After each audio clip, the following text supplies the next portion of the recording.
অনেক rules sir আগেই পড়াইছে, এখন আমি তার ভিতর থেকে দুইটা রুলস রিপিট করব। তো প্রথম রুলসটা এরকম যে কোনো সেন্টেন্সে যদি অ্যাজ ইফ অথবা অ্যাজ দো থাকে তাহলে তার প্রথম ক্লজটা হবে, যদি তার প্রথম ক্লজটা হয় প্রেজেন্ট ইনডিফিনিট তাহলে তার পরের ক্লজটা মানে অ্যাজ ইফ অথবা অ্যাজ দো এর পরের ক্লজটা হবে পাস্ট ইনডিফিনিট। আর যদি প্রথম ক্লজটা হয় যে প্রেজেন্ট ইনডিফিনিট বা পাস্ট ইনডিফিনিট তাহলে তার পরের ক্লজটা হবে পাস্ট পারফেক্ট। এখানে একটা সেন্টেন্স দেওয়া আছে, সেন্টেন্সের মাঝে অ্যাজ ইফ দেওয়া আছে, অ্যাজ ইফ এর বাংলা হচ্ছে জানো। তো অ্যাজ ইফ এর আগে প্রথম ক্লজটা হচ্ছে হি স্পিক্স। এখন এই ক্লজটা হচ্ছে প্রেজেন্ট ইনডিফিনিট। প্রেজেন্ট ইনডিফিনিটের স্ট্রাকচার হচ্ছে subject plus verb one plus object. এখানে অবজেক্ট নেই, শুধু সাবজেক্ট আর ভার্বই আছে। আর আমি বলছিলাম যে যদি প্রেজেন্ট ইনডিফিনিট হয় তাহলে তার পরেরটা হবে পাস্ট ইনডিফিনিট।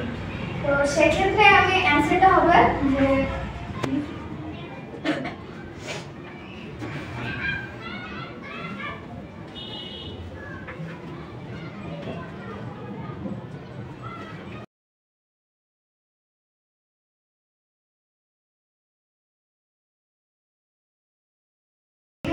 প্রথম ছিল প্রেজেন্ট ইনডিফিনিট, প্রথম অংশটুকু আমি দিয়েছি। আর তারপরে প্রেজেন্ট ইনডিফিনিট থাকলে যেহেতু পাস্ট ইনডিফিনিট হয় আর এখানে ব্র্যাকেটে ভার্ব হচ্ছে নো, তো নো এর V2 হচ্ছে নিউ, তাহলে হি নিউ এভরিথিং। তাহলে আনসার হচ্ছে he speaks as if he knew everything. আর এর পরের যে রুলসটা সেটা হচ্ছে পাস্ট ইনডিফিনিট থাকলে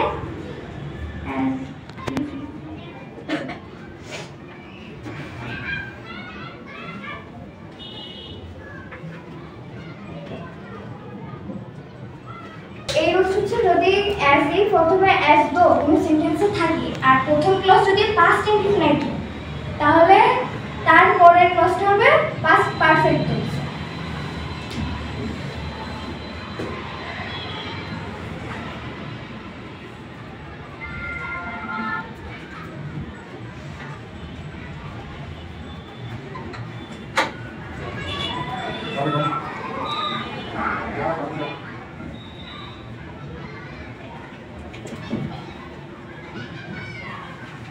তো এইখানে অ্যাজ ইফ আছে, অ্যাজ ইফ থাকলে যদি প্রথম ক্লজটা হয় যে পাস্ট ইনডিফিনিট, এক্ষেত্রে পাস্ট ইনডিফিনিটের স্ট্রাকচার হচ্ছে subject plus V2 plus object. এখানে কোনো অবজেক্ট নেই, এখানে সাবজেক্ট আছে আর V2 আছে। আমরা জানি স্পিকের V2 হচ্ছে স্পোক, স্পিক স্পোক স্পোকেন। তো সেক্ষেত্রে এখানে লেখা আছে যে পাস্ট ইনডিফিনিট, তো পাস্ট ইনডিফিনিট আছে, তারপরে অ্যাজ ইফ অথবা অ্যাজ দো, অ্যাজ ইফ আছে। আর পাস্ট পারফেক্ট টেন্স হবে মানে এই যে ক্লজটা, এই ক্লজটাকে আমাদেরকে পাস্ট পারফেক্টে রূপান্তর করতে হবে। তো পাস্ট পারফেক্টের স্ট্রাকচার হচ্ছে subject plus had, subject plus had plus V3 plus object. তো সেক্ষেত্রে অ্যান্সারটা এরকম হবে যে প্রথম অংশটুকু কোশ্চেনে যেটা আছে সেটাই বসাবে।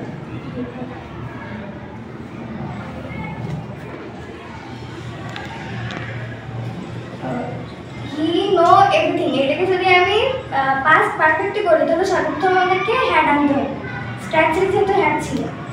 তো তারপরে এখানে আছে V3 মানে আমরা এখানে ভার্ব আছে নো, তো নো এর V3 হচ্ছে নো নিউ নোন, তাহলে হ্যাড নোন। পরের অংশ এভরিথিং,